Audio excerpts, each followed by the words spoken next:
मेरी बच्ची, तूने क्या कहा है कि तुझे शराज कोठी बनवा के दे रहा है? हाँ माँ जी, तो इसमें कौन सी बड़ी बात है। इन पे प्लॉट है 2000 गज का, शराज उसी पे घर बनवा रहे हैं।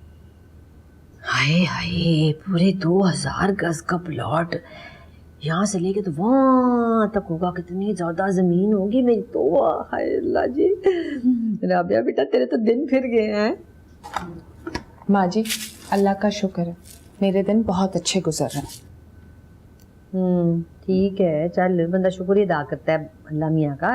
हैरान तो इंसान हो ही जाता है ना। तू तो ऐसे करी जैसे पता नहीं कोई बात ही नहीं है। चलो खैर, लेकिन हो गया ये। तू बस अब अपना काम कर, मैं तो अपने बेटे के लिए खाना बनाऊंगी शराज के लिए ना। जब से खबर सुनाई है मुझे तो इतना प्यारा लग रहा है ना, जिसकी कोई हद ही नहीं है।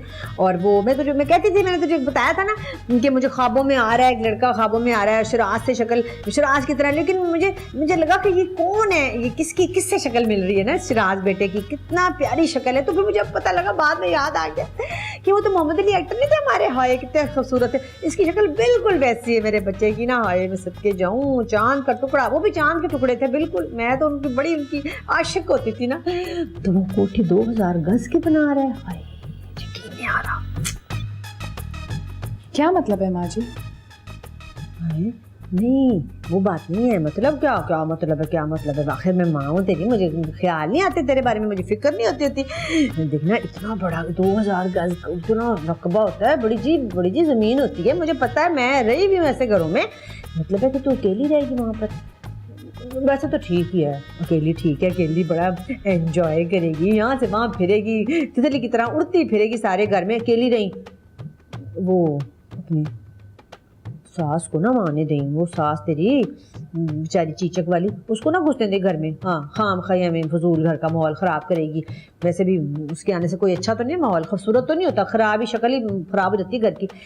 पता तू क्या करे, तू ना अपने गेट पे चौकीदार को, उसको भी समझाई और अपने कुत्तों को भी समझा दी। बैठ के कुत्तों से बात करी, 2 टोक कुत्तों के साथ बात करके डिस्कस करके उनको कहियो, ये कहना कि जैसे अम्मा जी आए ना तो भौंकना शुरू कर दे। बस दूर से देखना जब ये माई आए ना उनको कह दे कि बस भौंकना शुरू करें। वो देखी कैसे भागती है, बिल्कुल इसी तरह। पता तेरी दादी के साथ मैंने ऐसे ही किया था, जब तेरे अब्बा जी ने मुझे घर लेके दिया था ना अकेले, इतना ही बड़ा, इतना पता नहीं कितने गज की कोठी, तो इसी तरह मैंने भी किया था। अकेली में रहती थी, मौजें मानती थी। मैंने कुत्तों को समझाया था उस वक्त भी कि देखो बेटा कुत्तों जी, जैसे अम्मा जी नजर आए भौंकना शुरू करो, डरा दो, माई खुद ही भाग जाएगी ना। बड़ा मजा आता था वहां, तुझे क्या बताओ। हाय हाय क्या दिन थे। माँ जी वैसे आप कितना कुछ एक साथ कह जाती हैं। वैसे मुझे वाकई अफसोस हो रहा है कि मैं यहाँ आपके पास मिलने आई क्यों। हमेशा ही कहती है पागल भी पुत्र, क्यों आई फलान, माँ आ भी जाती है। जी भी मेरी बच्ची आला, आपने मुझे कैसी औलाद दी है, ना शुक्री। माँ की जज्बे की कदर नहीं करती, ममता की, कि माँ खप रही है।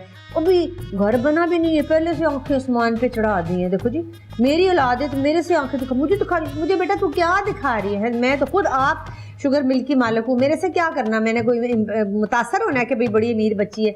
लोगों जी इनको खिलाओ, फटाओ, ठुसाओ इनको चीज़ें, रोटियाँ पकाओ, फिर ये बातें भी सुनो इनकी। क्या मुसीबत है। चलो कर लेती हूँ बर्दाश्त, क्या करूँ फिर, औलाद जो हुई ना, फिर माँ हूँ ना मैं, माँ कौम की माँ।